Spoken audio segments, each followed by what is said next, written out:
একটু খেয়াল করে শুনেন। বিশ্বনবী তার মেয়ে ফাতেমাকে বললেন, ফাতেমা, আলী কোথায়?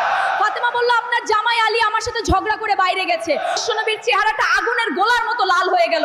বিশ্বনবী ডেকে বললেন, ফাতেমা, তুমি বিশ্বনবীর মেয়ে হতে পারো, কিন্তু আলী তোমার স্বামী।